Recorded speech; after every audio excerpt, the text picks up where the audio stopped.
প্রথমেই জানিয়ে দিব, ইসরায়েলের যুদ্ধবিরতির রেকর্ড খুবই খারাপ এমন মন্তব্য করেছেন তুরস্কের প্রেসিডেন্ট রেসেপ তাইয়েব এরদোয়ান। ইরানকে পারমাণবিক শক্তি দিচ্ছে রাশিয়া, দুশ্চিন্তায় নেতানিয়াহু। রাশিয়ার সহযোগিতায় আরও পারমাণবিক কেন্দ্র নির্মাণ করবে ইরান। সবশেষে জানাচ্ছি, ইসরায়েলের বিরুদ্ধে মুখ্যম জবাব দিতে প্রস্তুতির কথা জানিয়েছে ইয়েমেন। এতক্ষণ শুনছিলেন সংবাদ শিরোনাম, এখন বিস্তারিত। ইসরায়েলের যুদ্ধবিরতির রেকর্ড খুবই খারাপ বলে মন্তব্য করেছেন তুরস্কের প্রেসিডেন্ট রিসেপ তাইয়েব এরদোয়ান। সোমবার ইস্তাম্বুলে ইসলামিক সহযোগিতা সংস্থার ওআইসির এক বৈঠকে বক্তব্য রাখতে গিয়ে তিনি এ মন্তব্য করেন। এরদোয়ান বলেন, ইসরায়েলের যুদ্ধবিরতি মানার রেকর্ড অত্যন্ত খারাপ। তারা বারবার চুক্তি লঙ্ঘন করেছে, গাজায় নিরীহ মানুষকে হত্যা করেছে। তিনি আরও বলেন, হামাস যুদ্ধবিরতি চুক্তি মানতে আন্তরিকভাবে কাজ করছে, কিন্তু ইসরায়েল আগের মতোই আগ্রাসন চালিয়ে যাচ্ছে। তুরস্কের প্রেসিডেন্ট বলেন, গাজার মানবিক পরিস্থিতি ক্রমেই অবনতি ঘটছে এবং আন্তর্জাতিক সম্প্রদায়ের উচিত এখনই কার্যকর পদক্ষেপ নেওয়া। তিনি মুসলিম দেশগুলোর প্রতি আহ্বান জানান, তারা যেন গাজার পুনর্গঠন ও সহায়তা কার্যক্রমে সক্রিয় ভূমিকা রাখে। এরদোয়ান জোর দিয়ে বলেন, আমরা জেরুসালেম ও আল আকসা মসজিদের মর্যাদা পরিবর্তনের কোনো প্রচেষ্টা মেনে নেব না। পশ্চিম তীর ও গাজায় চলমান দখল বন্ধ করতে হবে। তিনি ইসরায়েলকে অভিযুক্ত করেন যে তারা যুদ্ধবিরতির পরও বেসামরিক জনগণকে লক্ষ্য করে হামলা চালাচ্ছে। বৈঠকে উপস্থিত বিভিন্ন মুসলিম দেশের প্রতিনিধিরা এরদোয়ানের বক্তব্যের প্রতি সমর্থন জানান এবং গাজায় মানবিক সহায়তা ত্বরান্বিত করার আহ্বান জানান। তারা বলেন, চলমান পরিস্থিতিতে একটি টেকসই যুদ্ধবিরতি ও আন্তর্জাতিক তত্ত্বাবধান জরুরি। গাজায় চলমান যুদ্ধবিরতির পর থেকে ইসরায়েলের হামলায় শতাধিক ফিলিস্তিনি নিহত হয়েছে বলে বিভিন্ন আন্তর্জাতিক সংবাদ মাধ্যমে জানানো হয়েছে। যুদ্ধবিরতি সত্ত্বেও গাজা ও পশ্চিম তীরে সংঘাত অব্যাহত রয়েছে। তুরস্কের পররাষ্ট্র মন্ত্রণালয় জানিয়েছে, তারা মধ্যপ্রাচ্যে স্থায়ী শান্তি প্রতিষ্ঠার জন্য কূটনৈতিক উদ্যোগ অব্যাহত রাখবে। ইসরায়েলের পক্ষ থেকে এ বিষয়ে কোনো তাৎক্ষণিক প্রতিক্রিয়া পাওয়া যায়নি।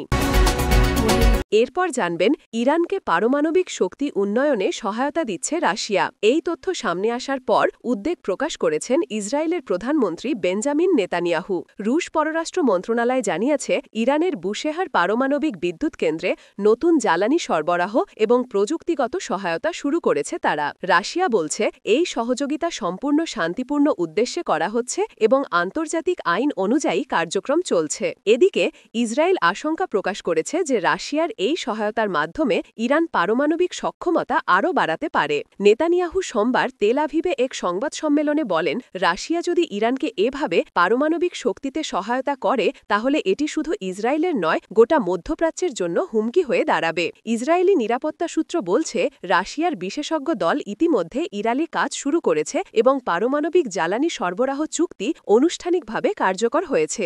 এই চুক্তির আওতায় ইরান রাশিয়ার কাছ থেকে পারমাণবিক বিদ্যুৎ উৎপাদনের জন্য জ্বালানি ও যন্ত্রাংশ পাবে। রাশিয়ার পররাষ্ট্রমন্ত্রী সের্গেই লাভরভ জানান, আমরা ইরানের সঙ্গে বিদ্যুৎ উৎপাদন সহ শান্তিপূর্ণ পারমাণবিক সহযোগিতা অব্যাহত রাখব। এটি কোনো মিলিত প্রকল্প নয়। তিনি আরও বলেন, ইরান আন্তর্জাতিক আণবিক শক্তি সংস্থার তত্ত্বাবধানে রয়েছে, তাই উদ্বেগের কোনো কারণ নেই। তবে ইসরায়েলের দাবি, ইরানের পূর্ববর্তী কার্যক্রমে মিলিত উদ্দেশ্যের ইঙ্গিত পাওয়া গেছে। নেতানিয়াহু বলেন, আমরা ইরানের সেই পুরনো খেলাটি ভুলে যাইনি। তারা শান্তিপূর্ণ কাজের আড়ালে সবসময় বিপজ্জনক পরিকল্পনা চালায়। এ ঘটনার পর ইসরায়েল কূটনৈতিকভাবে যুক্তরাষ্ট্র ও পশ্চিমা মিত্রের দেশের সঙ্গে আলোচনা শুরু করেছে। ওয়াশিংটন থেকে প্রাপ্ত তথ্য অনুযায়ী যুক্তরাষ্ট্র ঘটনাটির ওপর ঘনিষ্ঠ নজর রাখছে এবং মস্কো ও তেহরানের কাছে স্পষ্ট ব্যাখ্যা চেয়েছে। রাশিয়া ইরান সহযোগিতার খবর প্রকাশের পর মধ্যপ্রাচ্যের বিভিন্ন দেশে মিশ্র প্রতিক্রিয়া দেখা গেছে। কিছু আরব দেশ রাশিয়ার পদক্ষেপে উদ্বেগ প্রকাশ করেছে। অন্যদিকে ইরানের পররাষ্ট্র মন্ত্রণালয় বলেছে, এটি তাদের সার্বভৌম অধিকার এবং শান্তিপূর্ণ উন্নয়নের অংশ। ইসরায়েলের প্রতিরক্ষা মন্ত্রণালয় জানিয়েছে, প্রয়োজনে তারা প্রতিরোধাত্মক ব্যবস্থা নিতে প্রস্তুত। মন্ত্রণালয়ের এক মুখপাত্র বলেন, আমরা ইরানের যে কোনো পারমাণবিক হুমকির বিরুদ্ধে প্রতিক্রিয়া জানাতে সম্পূর্ণ প্রস্তুত আছি। মধ্যপ্রাচ্যের রাশিয়া ইরান ঘনিষ্ঠতা এবং ইসরায়েলের উদ্বেগ নতুন করে আঞ্চলিক উত্তেজনা তৈরি করেছে। এরপর জানবেন ইরান তাদের জ্বালানি খাতকে আরও শক্তিশালী করতে রাশিয়ার সহযোগিতায় নতুন পারমাণবিক বিদ্যুৎ কেন্দ্র নির্মাণের পরিকল্পনা ঘোষণা করেছে। তেহরান বলছে এই উদ্যোগ দেশের ক্রমবর্ধমান বিদ্যুৎ চাহিদা মেটানোর পাশাপাশি প্রযুক্তিগত সক্ষমতা বৃদ্ধি এবং জ্বালানি খাতে স্বনির্ভরতা অর্জনে সহায়তা করবে। ইরানের পরমাণু শক্তি সংস্থার এইওআই প্রধান মোহাম্মদ এবারেকি সোমবার এক সংবাদ সম্মেলনে জানান, রাশিয়ার সহযোগিতায় দক্ষিণাঞ্চলীয় বুশেহর প্রদেশে আরও দুটি নতুন পারমাণবিক রিয়্যাক্টর নির্মাণের কাজ শিগগিরই শুরু হবে। ইতিমধ্যে বুশেহর ২ প্রকল্পের প্রাথমিক অবকাঠামোগত কাজ সম্পন্ন হয়েছে এবং বুশেহর ৩ কেন্দ্রের নকশা অনুমোদনও চূড়ান্ত পর্যায়ে রয়েছে। তিনি বলেন, আমরা রাশিয়ার সঙ্গে দীর্ঘদিন ধরে পারমাণবিক প্রযুক্তি ও জ্বালানি খাতে কাজ করছি। বুশেহর ১ কেন্দ্র আমাদের সফল সহযোগিতার প্রতীক, যা বর্তমানে ১,০০০ মেগাওয়াট বিদ্যুৎ উৎপাদন করছে। নতুন প্রকল্পগুলো চালু হলে ইরানের মোট পারমাণবিক বিদ্যুৎ উৎপাদন ক্ষমতা ৩ গুণ বৃদ্ধি পাবে। রাশিয়ার পারমাণবিক জ্বালানি সংস্থা রোসাটমও এই প্রকল্পে অংশ নিচ্ছে। সংস্থাটি জানিয়েছে, ইরানের নতুন রিয়্যাক্টরগুলো হবে উন্নত প্রযুক্তি নির্ভর, নিরাপদ ও পরিবেশ বান্ধব। রোসাটমের মুখপাত্র সের্গেই নোভিকভ বলেন, রাশিয়া ও ইরান বহু বছর ধরে পারমাণবিক জ্বালানির শান্তিপূর্ণ ব্যবহারে সহযোগিতা করে আসছে। আমাদের লক্ষ্য ইরানের জ্বালানি খাতকে আধুনিকীকরণ করা এবং আঞ্চলিক স্থিতিশীলতা নিশ্চিত করা। অন্যদিকে পশ্চিমা দেশগুলো, বিশেষ করে যুক্তরাষ্ট্র, এই উদ্যোগ নিয়ে উদ্বেগ প্রকাশ করেছে। তাদের আশঙ্কা, ইরান এই প্রকল্পগুলোর মাধ্যমে পরমাণু অস্ত্র তৈরির সক্ষমতা আরও বাড়াতে পারে। তবে তেহরান দৃঢ়ভাবে দাবি করছে, তাদের পারমাণবিক কর্মসূচি সম্পূর্ণ শান্তিপূর্ণ এবং আন্তর্জাতিক পরমাণু শক্তি সংস্থার IAEA এর পর্যবেক্ষণের আওতায় রয়েছে। ইরানের জ্বালানি বিশেষজ্ঞরা বলছেন, দেশের বিদ্যুৎ খাতে পারমাণবিক শক্তির ব্যবহার কৌশলগতভাবে গুরুত্বপূর্ণ। বর্তমানে ইরান তেল ও গ্যাসের ওপর ব্যাপকভাবে নির্ভরশীল। নতুন পারমাণবিক কেন্দ্রগুলো চালু হলে জীবাশ্ম জ্বালানির ব্যবহার উল্লেখযোগ্যভাবে কমবে এবং কার্বন নির্গমন হ্রাস পাবে।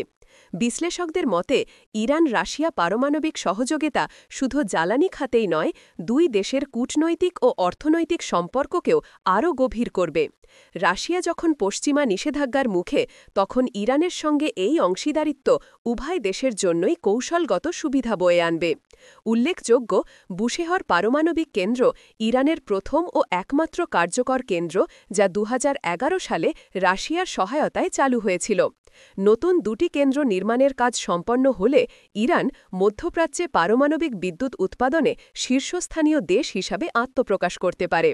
ইরানের সরকার আশা করছে ২০৩০ সালের মধ্যে দেশটি অন্তত ২০,০০০ মেগাওয়াট পারমাণবিক বিদ্যুৎ উৎপাদনের সক্ষমতা অর্জন করবে। এর মাধ্যমে ইরান শুধু অভ্যন্তরীণ চাহিদা মেটাতেই নয়, বরং ভবিষ্যতে প্রতিবেশী দেশগুলোতেও বিদ্যুৎ রপ্তানি করতে পারবে। এরপর জানবেন, মধ্যপ্রাচ্যে উত্তেজনা নতুন করে তীব্র হয়ে উঠেছে। ইসরায়েলের সাম্প্রতিক হামলার পর ইয়েমেন ঘোষণা দিয়েছে যে তারা এখন ইসরায়েলের বিরুদ্ধে সরাসরি জবাব দিতে প্রস্তুত। ইয়েমেনের হুথি নেতৃত্বাধীন সরকার বলেছে, তাদের প্রতিরক্ষা বাহিনী যে কোনো মুহূর্তে সামরিক পদক্ষেপ নিতে সক্ষম এবং ইসরায়েল যদি আক্রমণ চালায় তবে তারা কঠোর জবাব দেবে। ইয়েমেনের সশস্ত্র বাহিনীর মুখপাত্র ইয়াহিয়া সারি সোমবার রাজধানী সানায় এক বিবৃতিতে বলেন, আমাদের ক্ষেপণাস্ত্র ও ড্রোন ইউনিট সর্বোচ্চ সতর্ক অবস্থায় রয়েছে। ইসরায়েল যদি ইয়েমেনের সার্বভৌমত্ব লঙ্ঘন করে বা গাজায় আগ্রাসন অব্যাহত রাখে, আমরা দ্বিধা না করে পাল্টা আঘাত হানব। তিনি আরও বলেন, আমরা ইসরায়েলের সামরিক ঘাঁটি, জাহাজ ও কৌশলগত স্থাপনাগুলো লক্ষ্য করে আঘাত হানার ক্ষমতা রাখি। সম্প্রতি গাজার যুদ্ধ পরিস্থিতি এবং ইসরায়েলের বিমান হামলার প্রতিক্রিয়ায় ইয়েমেনের হুথি বাহিনী লোহিত সাগরে ইসরায়েলমুখী বাণিজ্যিক জাহাজগুলোকে লক্ষ্যবস্তু করার হুমকি দিয়েছিল। আন্তর্জাতিক সম্প্রদায় তখন থেকেই আশঙ্কা করছিল, এই সংঘাতের আগুন ইয়েমেন পর্যন্ত ছড়িয়ে পড়তে পারে। রয়টার্সের প্রতিবেদনে বলা হয়েছে, ইয়েমেনের এই ঘোষণা ইসরায়েলকে মধ্যপ্রাচ্যে আরও চাপের মুখে ফেলতে পারে। ইতিমধ্যে লেবাননের হিজবুল্লাহ এবং ইরাকের প্রো ইরান মিলিশিয়ারা ইসরায়েল বিরোধী অবস্থান জোরদার করেছে। ফলে আঞ্চলিক জোটবদ্ধ প্রতিরোধ শক্তির অংশ হিসাবে ইয়েমেনের সক্রিয় ভূমিকা ইসরায়েলের জন্য নতুন চ্যালেঞ্জ তৈরি করছে। ইসরায়েলি সামরিক সূত্র দাবি করেছে ইয়েমেনের ক্ষেপণাস্ত্র এবং ড্রোন হামলার আশঙ্কা মোকাবিলায় তাদের আয়রন ডোম প্রতিরক্ষা ব্যবস্থা প্রস্তুত রয়েছে। তেল আবিব জানিয়েছে, যে কোনো আঞ্চলিক থ্রিথ্রাম আমরা প্রতিহত করব এবং ইসরায়েলের নিরাপত্তা নিশ্চিত করব। অন্যদিকে ইরান প্রকাশ্যে ইয়েমেনের অবস্থানকে সমর্থন জানিয়েছে। তেহরানের পররাষ্ট্র মন্ত্রণালয় বলেছে, গাজায় নিরীহ মানুষের ওপর যে বর্বরতা চলছে তার বিরুদ্ধে প্রতিরোধ করা বৈধ আত্মরক্ষার অধিকার। পশ্চিমা দেশগুলো, বিশেষ করে যুক্তরাষ্ট্র ও যুক্তরাজ্য, ইয়েমেনকে সতর্ক করে বলেছে এই ধরনের সামরিক হুমকি আঞ্চলিক স্থিতিশীলতাকে বিপন্ন করবে। জাতিসংঘ ইতিমধ্যে উদ্বেগ প্রকাশ করে বলেছে, ইয়েমেন যদি সরাসরি সংঘাতে জড়িয়ে পড়ে তাহলে লোহিত সাগর ও আরব উপসাগর অঞ্চলের বাণিজ্য পথ মারাত্মকভাবে ক্ষতিগ্রস্ত হবে। এর ফলে বৈশ্বিক অর্থনীতি ও জ্বালানি সরবরাহেও প্রভাব পড়তে পারে। বিশ্লেষকদের মতে, ইয়েমেনের এই অবস্থান কেবল সামরিক নয়, রাজনৈতিক বার্তাও বহন করছে। বহু বছর ধরে যুদ্ধবিধ্বস্ত ইয়েমেন এখন আঞ্চলিক রাজনীতিতে নিজেদের প্রভাব প্রদর্শনের চেষ্টা করছে। বিশেষজ্ঞরা মনে করেন, ইসরায়েল বিরোধী ফ্রন্টে ইয়েমেনের সক্রিয় ভূমিকা হুথিদের জন্য আন্তর্জাতিক স্বীকৃতি অর্জনের কৌশল হিসেবেও কাজ করতে পারে। ইয়েমেনের এই ঘোষণার পর মধ্যপ্রাচ্যের নিরাপত্তা পরিস্থিতি আরও অনিশ্চিত হয়ে পড়েছে। একদিকে ইসরায়েল গাজায় সামরিক অভিযান চালিয়ে যাচ্ছে, অন্যদিকে প্রতিবেশী মুসলিম দেশগুলো ক্রমেই প্রতিক্রিয়াশীল হয়ে উঠছে। ফলে আঞ্চলিক পর্যায়ে এক নতুন সংঘাতের আশঙ্কা উড়িয়ে দেওয়া যাচ্ছে না।